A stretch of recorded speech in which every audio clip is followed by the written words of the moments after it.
Je vais vous dire que la présentation que j'ai préparée à 3 acteurs, le thème des gènes, le génome et l'innovation biomédicale. Et englobe également les 3 axes de ce symposium qui est la recherche, l'éducation et l'innovation. Et probablement, tout au moins pour moi, et je ne sais pas pour vous en Amérique latine, cela me rappelle l'histoire d'un personnage que nous avons perdu, un comique qui était le Chavo del Ocho. Parce que, comme il disait, en essayant de nous amuser et sans le vouloir, nous vivons des aventures qui sont très divertissantes et je vous en reparlerai aujourd'hui. Je vous rappelle un souvenir de Strasbourg quand j'ai travaillé avec Pierre Chambon et Pierre travaillait sur un virus qui était le virus SV40 avec un modèle de recherche. Et à ce moment, nous avions toute la séquence du virus et nous avions au laboratoire de Pierre, nous avions identifié une caisse et un élément distant qu'on appelait le potentiel Bollenhauser. Pierre m'a chargé de vérifier qu'entre la caisse Tata et le potentieur, une découverte sur ce qui régule la transmission génique. Nous avons vu tous les sites possibles d'intérêt, simple, double, triple. Nous avons inserté un vecteur, nous avons fait des cultures et nous avons découvert qu'en effet, ce que nous cherchions était précisément les éléments qui se trouvaient entre la boîte Tata et l'enhancer et qui s'appelait le promoteur proximal. C'est ainsi qu'on a compris ce qu'il y a de basique dans la transmission génique et c'est ainsi que nous avons avancé en la matière. Mais après, avec mon co-partenaire, nous avons travaillé sur la famille de l'hormone de la croissance.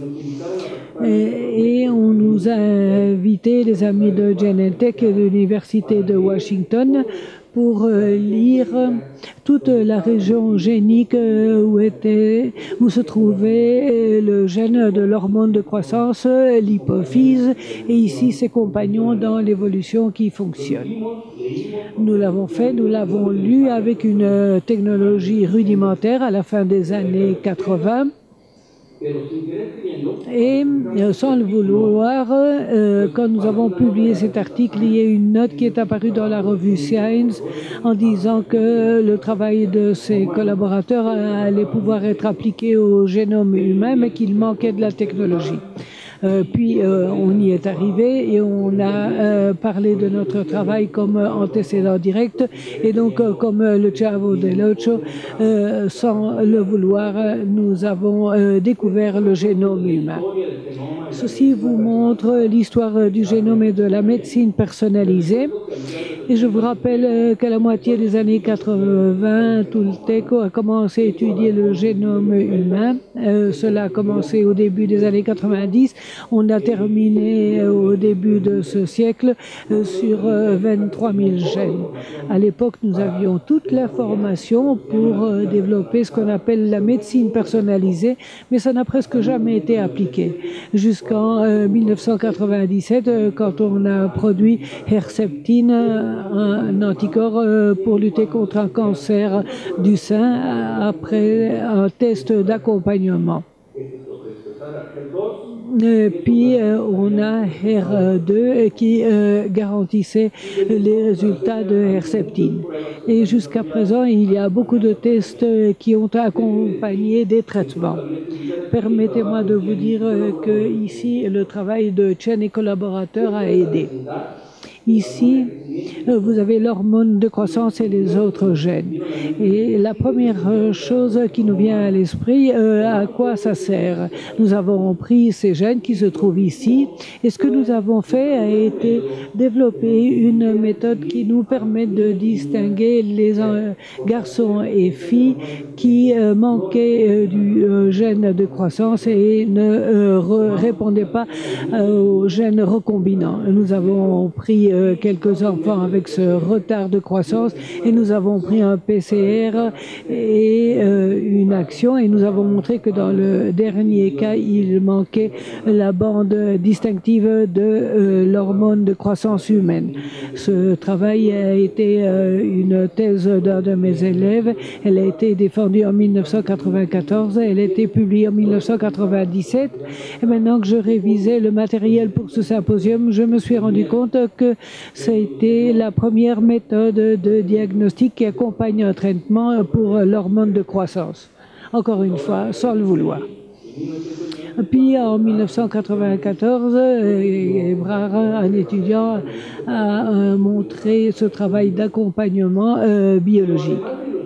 Mais en plus des gènes qui apparaissent ici, on a pris le gène principal qui est le gène de l'hormone de croissance et nous l'avons mis dans de la levure avec certaines manipulations. Nous avons fermenté la levure et nous avons produit une protéine de bonne taille reconnue par l'anticorps désiré avec la séquence souhaitée et l'activité biologique en culture pour avoir des lipocytes. Ainsi, nous avons eu une méthode pour produire l'hormone de croissance qui est une innovation. Mais il reste encore une question. Et que font les espaces qui se trouvent entre les gènes? Comment ces gènes sont-ils apparus? Alors, on a commencé à faire des études pour mieux comprendre. Et nous nous sommes attachés à voir comment arrivaient les gènes. Et nous avons eu la chance d'avoir accès à beaucoup de chromosomes artificiels d'espèces de primates. Et nous avons découvert ce qui apparaît ici, comment est surgie une famille de génomes humains. Dans les primates, il y avait un seul gène.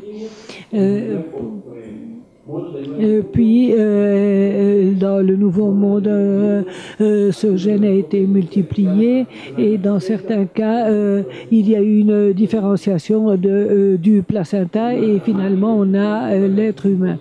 Une évolution rarement vue à partir des primates.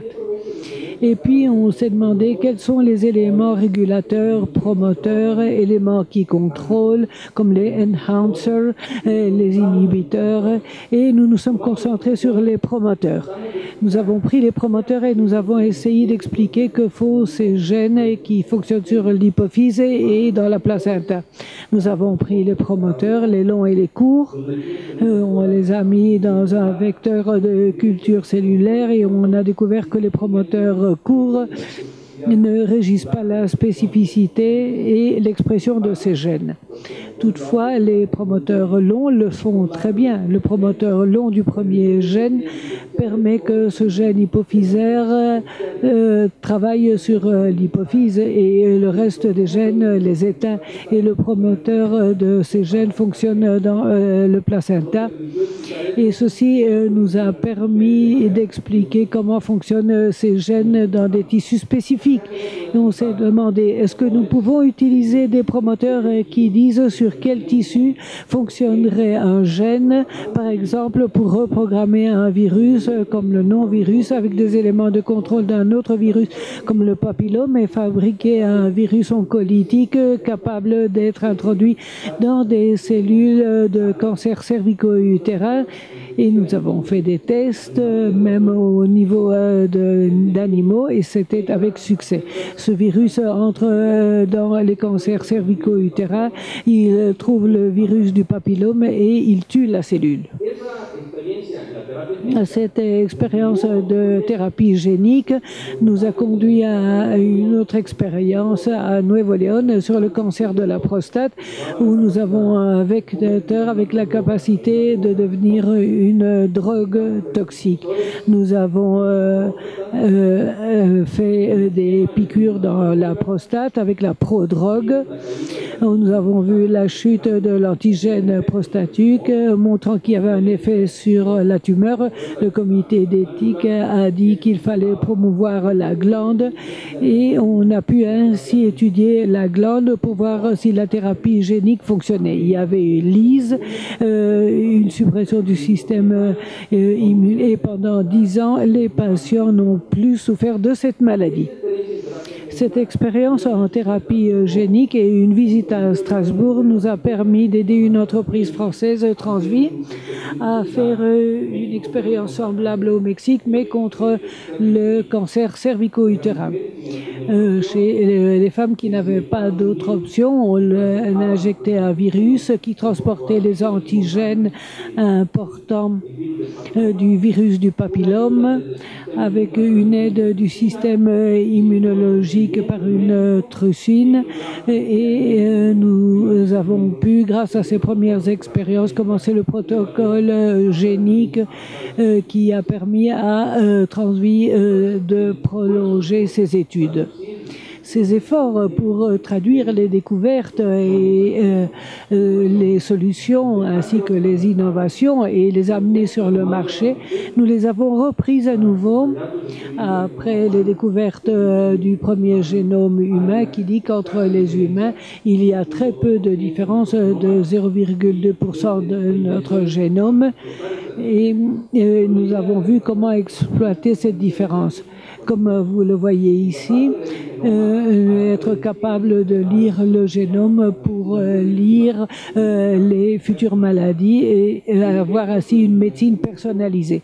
Un exemple a été le financement pour travailler avec une entreprise française, Inopsis, une espagnole progénique et au Mexique, pour montrer que les patients qui reçoivent, les patients qui ont un cancer de sein, ne reçoivent pas les médicaments qui devraient être efficaces et dans d'autres cas, ils sont exposés à une toxicité et c'est à partir de là qu'on parle de médecine personnalisée.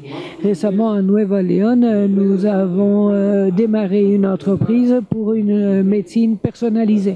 Ceci est un traitement de côlon avec des métastases, avec des anticorps monoclonaux qui bloquent le facteur de réception épidermique, ne fonctionne pas quand il y a une protéine qui est Caras qui mute.